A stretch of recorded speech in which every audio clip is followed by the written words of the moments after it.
സംഖ്യാപുസ്തകം 35-ാം അധ്യായം.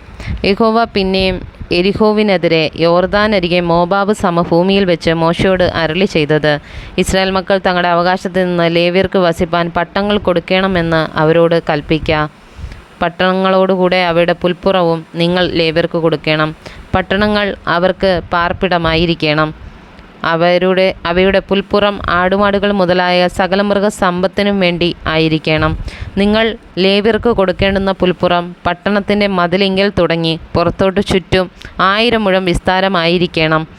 പട്ടണം നടുവാക്കി അതിനു പുറമെ കിഴക്കോട്ട് 2000 മുഴവും തെക്കോട്ട് 2000 മുഴവും പടിഞ്ഞാറോട്ട് 2000 മുഴവും വടക്കോട്ട് 2000 മുഴവും അളക്കേണം. ഇത് അവർക്ക് പട്ടണങ്ങളുടെ പുൽപ്പുറം ആയിരിക്കണം.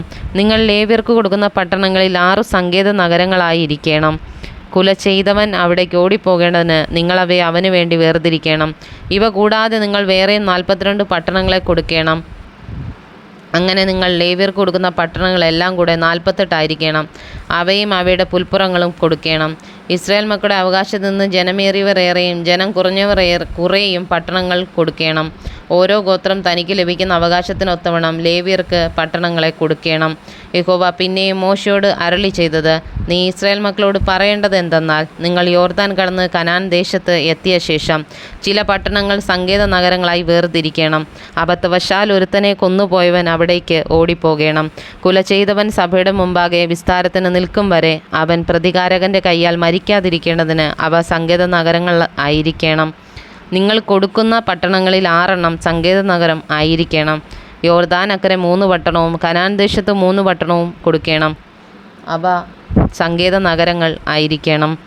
അബദ്ധവശാൽ ഒരുത്തനെ കൊല്ലുന്നവനേവനും അവിടേക്ക് ഓടിപ്പോകേണ്ടതിന് ഈ 6 പട്ടണം ഇസ്രായേൽ മക്കൾക്കും പരദേശിക്കും വന്നു പാർക്കുന്നവനും സങ്കേതം ആയിരിക്കണം. എന്നാൽ ആരെങ്കിലും ഇരുമ്പായുധം കൊണ്ട് ഒരുത്തനെ അടിച്ചിട്ട് അവൻ മരിച്ചുപോയാൽ അവൻ കുലപാതകൻ മരണശിക്ഷ അനുഭവിക്കണം. മരിപ്പാൻ തക്കവണ്ണം ആരെങ്കിലും ഒരുത്തനെ കല്ലെറിഞ്ഞിട്ട് അവൻ മരിച്ചുപോയാൽ അവൻ കുലപാതകൻ മരണശിക്ഷ അനുഭവിക്കണം. അല്ലെങ്കിൽ മരിപ്പാൻ തക്കവണ്ണം ആരെങ്കിലും കയ്യിലിരുന്ന മരയായുധം കൊണ്ട് ഒരുത്തനെ അടിച്ചിട്ട് അവൻ മരിച്ചുപോയാൽ അവൻ കുലപാതകൻ മരണശിക്ഷ അനുഭവിക്കണം. രക്തപ്രതികാരകൻ തന്നെ കുലപാതകനെ കൊല്ലേണം. അവനെ കണ്ടുകൂടുമ്പോൾ അവനെ കൊല്ലാം.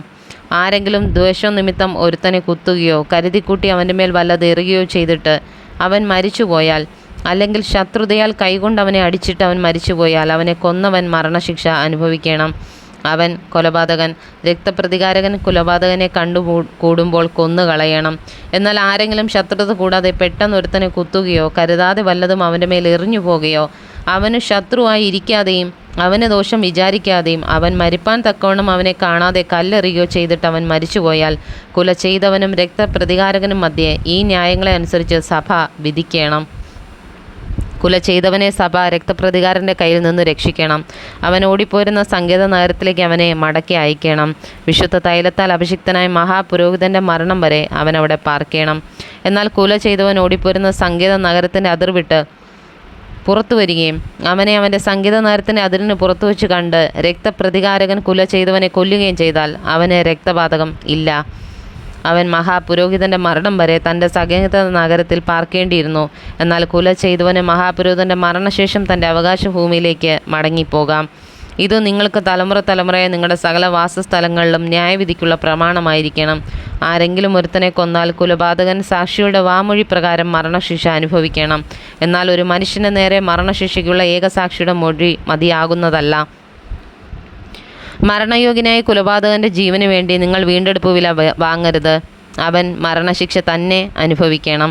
സങ്കേത നഗരത്തിലേക്ക് ഓടിപ്പോയവൻ പുരോഹിതൻ്റെ മരണത്തിനു മുമ്പേ നാട്ടിൽ മടങ്ങിവന്ന് പാർക്കേണ്ടതിനും നിങ്ങൾ വീണ്ടെടുപ്പ് വില വാങ്ങരുത്. നിങ്ങൾ പാർക്കുന്ന ദേശം അങ്ങനെ അശുദ്ധമാക്കരുത്. രക്തം ദേശത്തെ അശുദ്ധമാക്കുന്നു. ദേശത്തിൽ ചൊരിഞ്ഞ രക്തത്തിനു വേണ്ടി രക്തം ചൊരിയിച്ചവൻ്റെ രക്തത്താൽ അല്ലാതെ ദേശത്തിന് പ്രായശ്ചിത്തം സാധ്യമല്ല. അതുകൊണ്ട് ഞാൻ അധിവസിക്കുന്ന നിങ്ങളുടെ പാർപ്പിടമായ ദേശം അശുദ്ധമാക്കരുത്. ഇസ്രായേൽ മക്കളുടെ മധ്യേ യഹോവയായ ഞാൻ അധിവസിക്കുന്നു.